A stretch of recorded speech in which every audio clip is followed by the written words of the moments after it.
नमस्कार मेरे प्यारे मित्रों, सूर्या क्लासेस में आपका स्वागत है।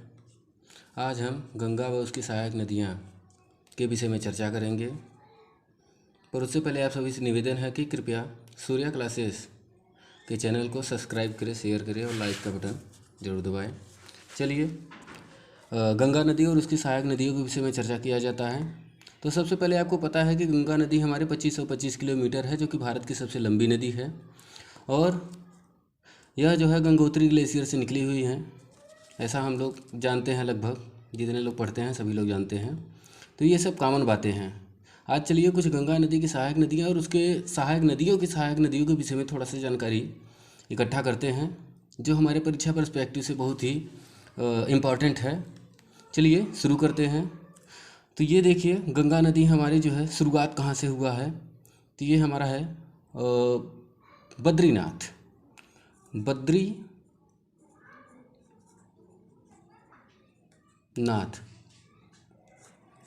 अब आप लोग सोच रहे होंगे कि सर जी ये बद्रीनाथ और केदारनाथ क्यों बता रहे हैं। तो चूँकि यहीं से जो है अभी आपको समझ में आ जाएगा कि हमने बद्रीनाथ और केदारनाथ क्यों बताया आपको। देखिए, ये है मंदाकिनी नदी, मंदाकिनी नदी, और इधर है आपका भागीरथी नदी, भागीरथी नदी। आप लोग लगभग जानते ही हैं कि भागीरथी ने ही गंगा नदी को जो है धरती पर उतारा था। आप लोग ये सब जानते हैं। तो ये भागीरथी नदी है, इसी को ही हम लोग गंगा नदी के नाम से जानते हैं, और यही आगे चल के जो है हमारी गंगा नदी का निर्माण करती है, और इसी में जो है ढेर सारी सहायक नदियाँ आकर मिलती हैं, जिससे हमारी गंगा नदी का निर्माण होता है। ये है हमारा दूसरा धौली गंगा, धौली गंगा। दूसरा है आपका ये नंदाकिनी। ये है आपका पिंडार नदी, ये है आपका पिंडार नदी। अभी ये सब नदियाँ जो हैं जा कर के, और ये है आपका बद्रीनाथ से जो है अलकनंदा नदी का निर्माण हुआ है।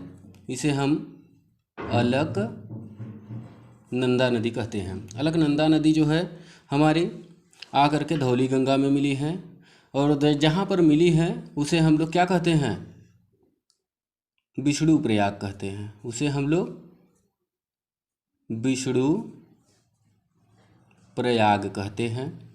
और हमारी ये जो नंदाकिनी जहाँ पर जा कर के अलकनंदा से मिली हैं, इसे हम लोग नंद प्रयाग कहते हैं, नंद प्रयाग कहते हैं। और हमारी पिंडार नदी जो जा कर के अलकनंदा से मिली है, इसको हम लोग रुद्र प्रयाग कहते हैं। और ये जो मंदाकिनी नदी हमारी आ करके अलकनंदा नदी से मिली हुई है, अच्छा, इसको हम लोग रुद्रप्रयाग कहते हैं। ये हमारा रुद्र नहीं यार, कर्णप्रयाग है, ठीक है। थोड़ा सा ध्यान दे लीजिएगा आप लोग, कर्ण प्रयाग है, ठीक है। और ये आपका अगला है भागीरथी नदी, जहाँ पर अलकनंदा से आकर के मिली है, उसे हम लोग देवप्रयाग के नाम से जानते हैं। तो ये सभी नदियाँ जो है और उनकी सहायक नदियाँ, जो कि हमारे जो गंगा नदी को आगे चल के बड़ा और विकसित और मैदानी क्षेत्रों में जो है तेज़ी से बहने में सहायता प्रदान करती हैं। ये है हमारी यमुना नदी, यमुना नदी जो कि यमुनोत्री ग्लेशियर से निकली हुई है, यमुनोत्री ग्लेशियर से निकली हुई हैं।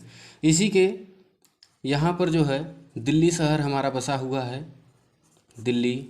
इधर हमारा आगरा शहर, कभी कभी पूछ लेता है आपकी परीक्षाओं में कि दिल्ली शहर, दिल्ली जो हमारी राजधानी है वह किस नदी के किनारे स्थित है, या आगरा जो शहर है वह किस नदी के किनारे स्थित है। तो आप लोगों को पता चल जाएगा कि यह यमुना नदी के किनारे स्थित है। यमुना नदी की भी ढेर सारी सहायक नदियाँ हैं। चलिए आज उनके विषय में थोड़ा सा चर्चा कर लेते हैं, ताकि जो है हमारे परीक्षा पूरा अच्छे से तैयार रहे। ये है आपका यमुना नदी की सहायक नदी, ये मेन नदी है जिसे हम लोग चंबल नदी के नाम से जानते हैं। चंबल नदी, तो ये है आपका चंबल नदी की भी ढेर सारी सहायक नदियां हैं। इस बार के दिल्ली पुलिस 2020 में आपके ये प्रश्न भी आया था कि चंबल नदी की सहायक नदी कौन सी है। उसमें दिया था बनास नदी, और उसके बाद जो है गंगा नदी, रोपती नदी, शारदा नदी। तो आपका ये देखिए, ये है बनास नदी, इसका सही आंसर था बनास नदी। ये देखिए चंबल नदी की सहायक नदी है। चंबल नदी जो है राजस्थान से होकर भी बहती है, और कोटा शहर इसी नदी के किनारे स्थित है। तो आप लोग ये भी पढ़ सकते हैं। और ये रहा काली सिंध। देखिए जो आपके परीक्षा पर्सपेक्टिव है, बस वही चीज़ें आपको बताया जा रहा है। तो कृपया इसे चैनल को शेयर और सब्सक्राइब करना न भूलें। ये है काली सिंध, ये है प्रभाती नदी, और ये है आपका सिंध नदी। अब आप लोग सोच रहे होंगे सर जी सिंध नदी और सिंधु नदी बेटा अलग है और सिंध नदी अलग है, ठीक है। ये है आपका अगला नदी जिसे हम लोग बेतवा नदी के नाम से जानते हैं, और ये है धसन नदी, जो कि बेतवा नदी की सहायक नदी है, जो कि हमारे गंगा नदी को आगे बढ़ने में सहायता प्रदान करती हैं। यमुना नदी को आगे बढ़ने में सहायता प्रदान करती हैं, और ये सब यमुना सभी नदियों के मेल को ले जाकर के गंगा नदी में इसके पानी को मिलाती है, ताकि गंगा नदी के बहाव निरंतर बनी रहे। पानी चूँकि ढेर सारे बड़े रास्तों से गुजरती है तो पानी कम होने लगता है, जिसकी वजह से ये सभी नदियाँ उसको सहायता प्रदान करती हैं, ताकि यह जो है आगे चल के निरंतर बहती रहे। और इसी की वजह से हमारी गंगा नदी सबसे लंबी नदी है।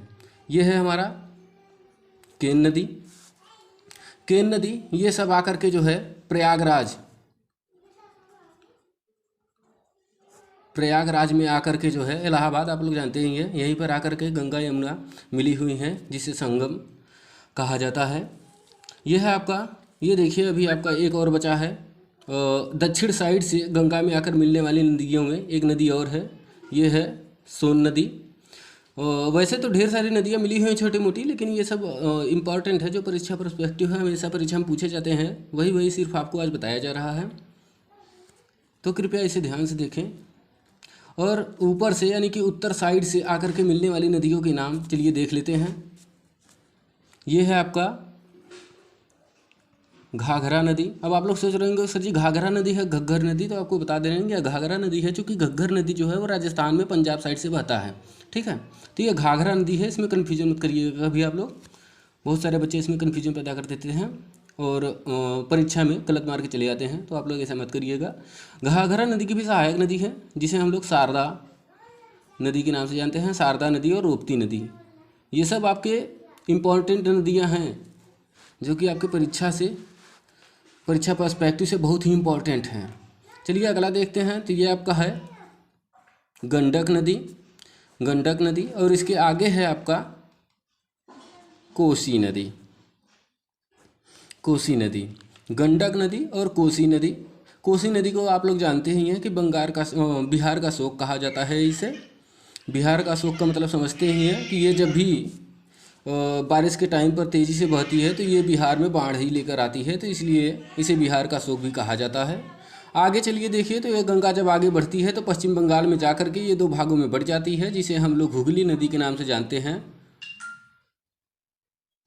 हुगली नदी के नाम से जानते हैं। इसी नदी पर हमारा जो है सबसे बड़ा लिवरपूल, जिसे हावड़ा ब्रिज के नाम से आप लोग जानते हैं, तो वो इसी नदी पर बना हुआ है।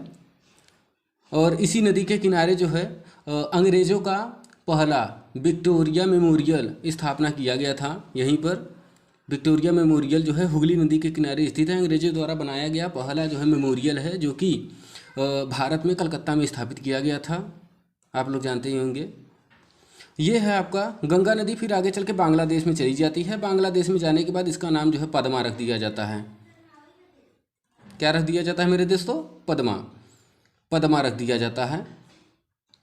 और यहीं से आकर के हमारी ब्रह्मपुत्र जो है मिलती है। ब्रह्मपुत्र आकर के फिर गंगा नदी में मिलती है। ब्रह्मपुत्र जब बांग्लादेश में प्रवेश करती है तो इसे हम लोग जमुना के नाम से जानते हैं, जमुना के नाम से जानते हैं। और ये दोनों आकर के जहाँ पर मिलती हैं तो उसे हम लोग क्या कहते हैं, मेघना नदी का निर्माण करते हैं। ठीक है, आगे चल के ये मेघना नदी के नाम से जो है जा कर के कहाँ पर गिर जाती हैं, बांग्लादेश से होते हुए सुंदरबन का डेल्टा, जो कि भारत का सबसे बड़ा डेल्टा है, वहीं पर जा कर के गिर जाती हैं। और इस प्रकार से हमारी गंगा नदी और उसकी सहायक नदियों का सारा विवरण आपको दे दिया गया है। और हमें लगता है कि आप लोगों को समझ में आया होगा। इसके लिए धन्यवाद। आप लोगों से एक बार फिर से निवेदन है कि इस चैनल को सब्सक्राइब और शेयर करें ज़्यादा से ज़्यादा जो है लोगों को। ठीक है, धन्यवाद।